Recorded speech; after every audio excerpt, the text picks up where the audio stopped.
आपको बैचलर्स के लिए आना है तो बैचलर्स पोर्टल, अगर मास्टर्स के लिए ताकि आपको पता तो चले कि आप कितने पैसे वेस्ट कर रहे हो। इससे अच्छा तो आप यहाँ आके वो पैसे में घूम सकते हो ना। रजिस्टर कर लेना है खुद को, तो कितना पैसा खर्च किया हमने यहाँ तक अभी, और सारी चीज़ें आप खुद से कर सकते हो। और नहीं आपको ज़्यादा पैसे आपके पास तो ठीक है, 2 5 6 लाख 10 लाख जितना आपका एजेंट ले रहा है।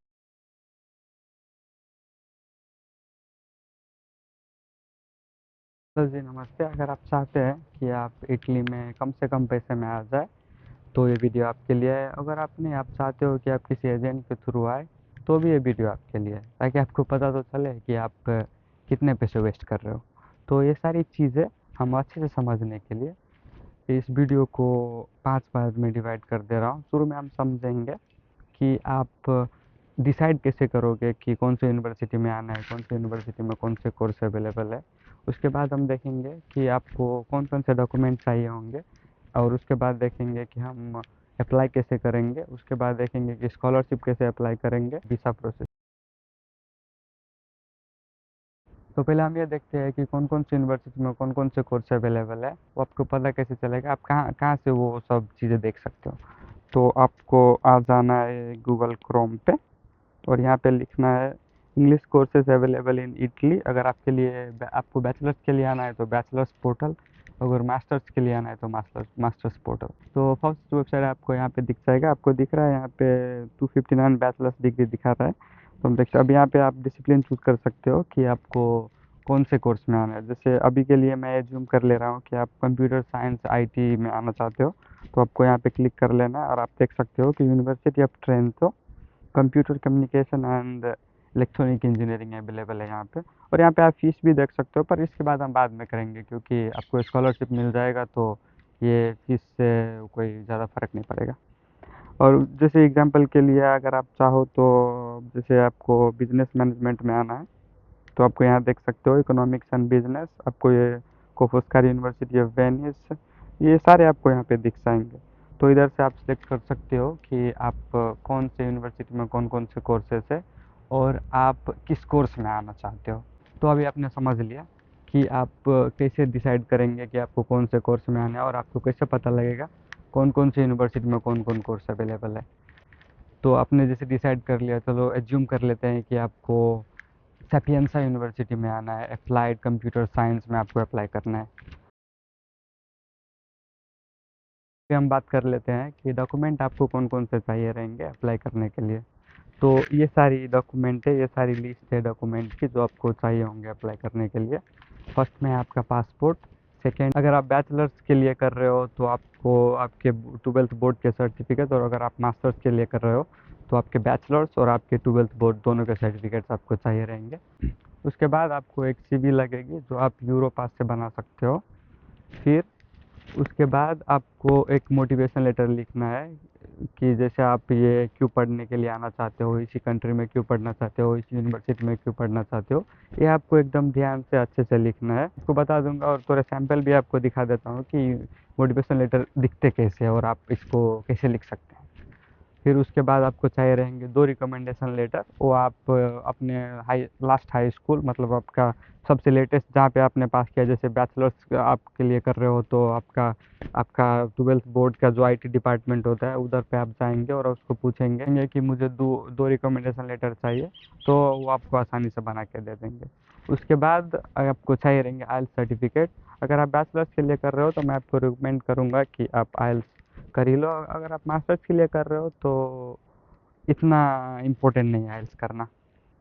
फिर भी आप अगर करना चाहो तो अच्छी बात है, अगर नहीं भी करना चाहो तो मास्टर के लिए ज़्यादा कोई बड़ी बात नहीं है, पर बैचलर्स के लिए ये हाईली रिकमेंडेड है कि आप आइल्स करो।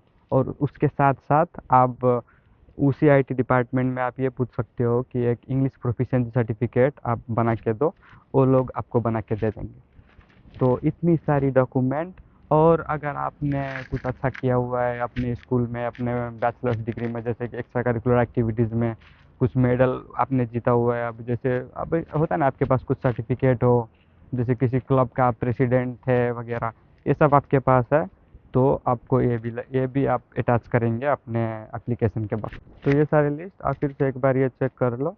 तो इतने ये सारे डॉक्यूमेंट आपके हाथ में आ जाए तो आप अप्लाई करने के लिए रेडी हो। तो अभी आपने समझ लिया कि यूनिवर्सिटी कैसे चूज़ करेंगे आप, और आपने डिसाइड कर लिया कि आपको ये कोर्स में जाना है, ये यूनिवर्सिटी में जाना है, और सारे डॉक्यूमेंट आपने प्रिपेयर कर लिए। तो उसके बाद हम अप्लाई कैसे करेंगे? तो अप्लाई करने के लिए आपको फिर से गूगल क्रोम पे आ जाना है, और यहाँ पे जैसे अभी के लिए मैं जूम कर रहा हूँ कि आपने सपियंसा यूनिवर्सिटी पे अप्लाई करना है। तो आपको सपियंसा यूनिवर्सिटी ऑफ रोम और आपका कोर्स का नाम, उसके बाद आपको प्लस में लगा देना है अप्लाई पोर्टल,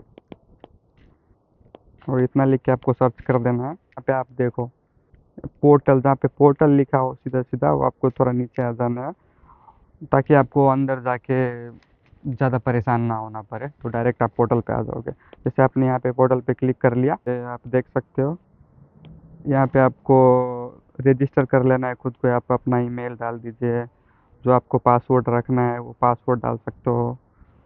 उसके बाद आपका फर्स्ट नेम, यहाँ पे गलती मत करना, सारे चीज़ें आप अच्छे से यहाँ पे लिखना पड़ेगा आपको। तो ये सब करने के बाद आपको रजिस्टर कर लेना है खुद को, आपको ऐसे रजिस्टर कर लेना है।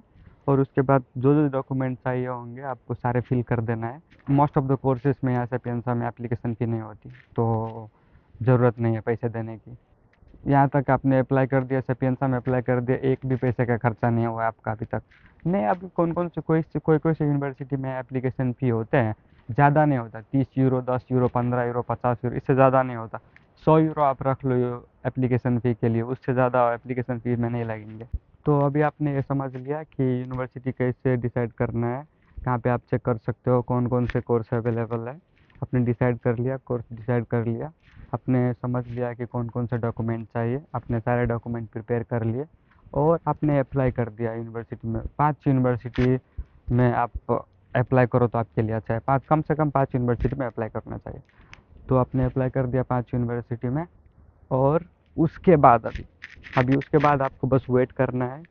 वेटिंग टाइम 1 हफ्ते से लेके 90 दिन तक का है। आपको वेट करना है कि आपको किसी यूनिवर्सिटी से कॉल आ जाए इंटरव्यू के लिए, या कोई आपको टेस्ट ले ले। इंजीनियरिंग में टेस्ट होती है, जैसे टोल्क देना पड़ेगा आपको अगर आप इंजीनियरिंग के लिए जा रहे हो बैचलर्स में। मास्टर के लिए तो ये भी ज़रूरी नहीं है। और इकोनॉमिक्स कोर्स में, इकोनॉमिक कोर्स, कंप्यूटर साइंस, बहुत सारे कोर्स है जिसमें कोई भी टेस्ट नहीं है। पर अगर आप स्पेसिफिकली इंजीनियरिंग के लिए आप अगर जाना चाह रहे हो, तो उसमें आपको एक टोल्क आई करके एक टेस्ट है, वो आपको देना पड़ेगा।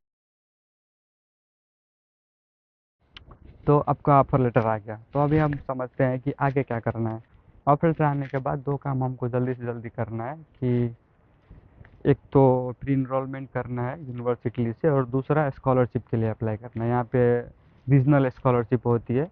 तो जैसे कि यहाँ पे 20 रीजन है, तो आप 20 के 20 रीजन में आपको हर एक में स्कॉलरशिप मिल जाएगी। जैसे आप सेपियंसा में अप्लाई आपने किया हुआ है और उसका ऑफर लेटर आपके पास है, तो वो लात्सियो रीजन में पड़ता है।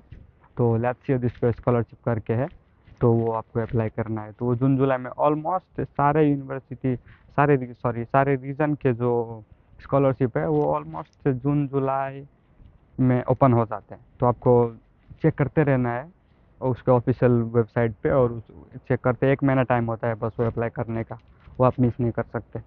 तो वो आपको अप्लाई कर देना है। और उससे पहले आपको, अगर आपको आपका ऑफर लेटर पहले आ गया, तो आप प्री इनरोलमेंट भी आप पहले कर सकते हो। तो प्री इनरोलमेंट करने के लिए आपको,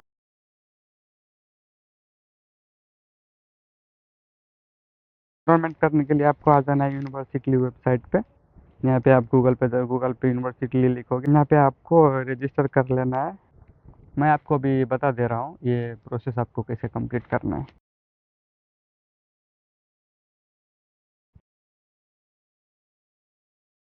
प्री इनरोलमेंट करने के लिए इधर आपको एक और एक्स्ट्रा डॉक्यूमेंट लगेंगे। जैसे कि आपने अप्लाई करते वक्त जो डॉक्यूमेंट सारा आपने दिया हुआ था, वो सारे डॉक्यूमेंट, और एक्स्ट्रा में आपको एक डीओबी चाहिए रहेगा। तो अब अगर आप डीओबी कराना चाहो एम्बेसी से, तो आप डीओबी करा सकते हो, नहीं तो आप सीमिया वेरिफिकेशन एक ऑनलाइन आता है, उसमें आपको कहीं भी नहीं जाना है, आप सीधा सीधा सीमिया अप्लाई कर सकते हो। मैं अभी आपको बता दूंगा अभी कि आप सीमिया कैसे अप्लाई करोगे। तो अप्लाई करके 300 यूरो उसकी फ़ी है। तो उस हिसाब से आप देख लो कि आपको डीओबी करना है कि सीमिया करना है। अगर आप डीओबी करो तो 100 यूरो के अंदर अंदर आपका काम हो जाएगा। तो अभी तक हमने कितना पैसा लगाया? आप ये एज्यूम कर लो, अभी अप्लाई करने के लिए आपने 100 यूरो खर्च कर दिए। अगर आप यहाँ पे डीओ भी कराओगे तो 100 यूरो, 200 यूरो, नहीं तो अगर आप सीमिया पे आओगे तो 400 यूरो आपके यहाँ तक अभी खर्च हो गए। तो यहाँ तक कर लेने के बाद एक बार मैं आपको फिर बता देता हूँ कि हमने अभी क्या क्या कर लिया। तो फर्स्ट में हमने डिसाइड कर लिया बैचलर्स पोर्टल मास्टर्स पोर्टल में जाके कि कौन कौन से कोर्स यहाँ पे अवेलेबल है इंग्लिश में और कौन कौन से यूनिवर्सिटी में अवेलेबल है। उसके बाद हमने देखा कि कौन कौन से डॉक्यूमेंट चाहिए अप्लाई करने के लिए। उसके बाद कैसे अप्लाई करेंगे वो समझ लिया हमने। और उसके बाद अगर आप इंजीनियरिंग के लिए हो तो इंट्रांस हो सकता है, अगर आप मास्टर के लिए हो तो कोई एक इंटरव्यू हो सकता है। और उसके बाद आपका ऑफर लेटर आ जाएगा। उसके बाद आप हमने ये समझा कि आप प्री इनरोलमेंट करोगे, उसके लिए सीनियर डीओ भी लगेगा। उसमें आप डीओ भी करोगे तो 100 यूरो का खर्चा आएगा, अगर आप सीमिया से जाते हो तो 300 यूरो का खर्चा आएगा। मैंने ये भी समझा कि जून जुलाई में स्कॉलरशिप ओपन होता है, एक रीजनल स्कॉलरशिप होता है यहाँ पे। स्कॉलरशिप के बारे में आपको फिर से मैं बता देता हूँ। जैसे आपने स्कॉलरशिप आपको लग गई तो आपको सबसे पहले तो 7,000 यूरो का पर ईयर का उसका कैश विनिंग अमाउंट है, उतना आपको पैसा मिलेगा। और नहीं तो वो लोग आपको अकोमोडेशन भी अरेंज करके देंगे, तो उसका वो पैसा काट के वो वापस कर रिमेनिंग पैसा आपको दे देंगे। अगर नहीं आप चाहते हो कि उनका अकोमोडेशन में आप ना रहे तो 7,000 का 7,000 वो आपको दे देंगे इंस्टॉलमेंट के हिसाब से।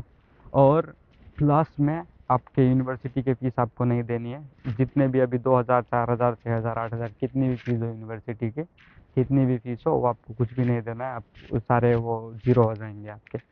और उसके बाद आपको एक कार्ड मिलेगा, एक कैंटीन का कार्ड मिलेगा। इधर मेंसा बोलते हैं, मेंसा कैंटीन को मेंसा बोलते हैं।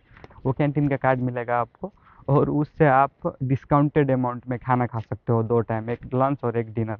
जैसे 2 यूरो 1.5 यूरो, और किसी किसी रीजन में तो पूरा फ्री है, आपको एक पैसा भी नहीं देना है। जैसे अनकोना में है एक, वो क्या अनकोना रीजन है, वो पॉलिटेक्निको दी मार्के करके यूनिवर्सिटी है, वहाँ पे मेंसा में पैसा नहीं लगता है। अभी जैसे आपने वो कार्ड दिखाया, खाना खा लिया, हो गया, आपको स्कॉलरशिप मिलते ही आपको इतनी सारी बेनिफिट्स मिल जाएंगे। तो अभी आता है वीज़ा प्रोसेस। तो वीज़ा अप्लाई करने के लिए आपको मेक श्योर करना है कि आपके हाथ में आपके सारे डॉक्यूमेंट हो, जितने डॉक्यूमेंट आपने अप्लाई करते वक्त यूनिवर्सिटी को सेंड किया था वो सारे डॉक्यूमेंट एक्स्ट्रा में आपके पास, आपका वो डीओबी अथवा आपका वो सीमिया हो। और उसके बाद आपका pre enrolment summary, pre enrolment के 1-2 हफ्ते के बाद आपको समरी, 1-2 हफ्ते 1 महीने मैक्सिमम में, आपको 1.5 महीने भी लग सकता है, यहाँ का प्रोसेस थोड़ा स्लो है।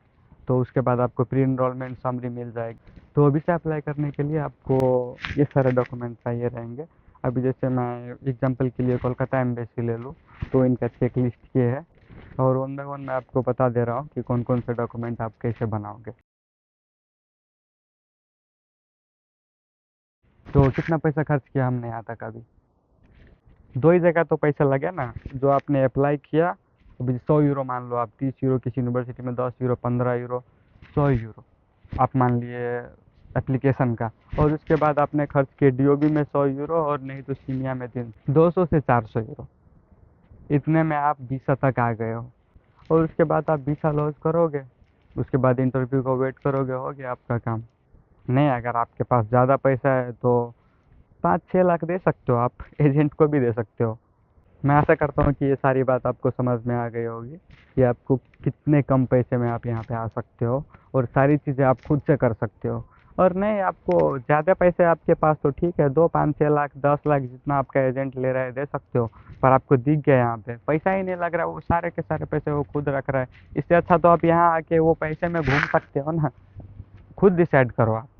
तो मैं आशा करता हूँ आपको ये वीडियो अच्छी लगी होगी। आपको ये वीडियो अगर अच्छा लगा और आप चाहते हो कि मैं ऐसे वीडियो बनाता रहूँ तो चैनल को सब्सक्राइब कर देना, और अच्छा लगे वीडियो तो लाइक भी कर देना। Thank you so much.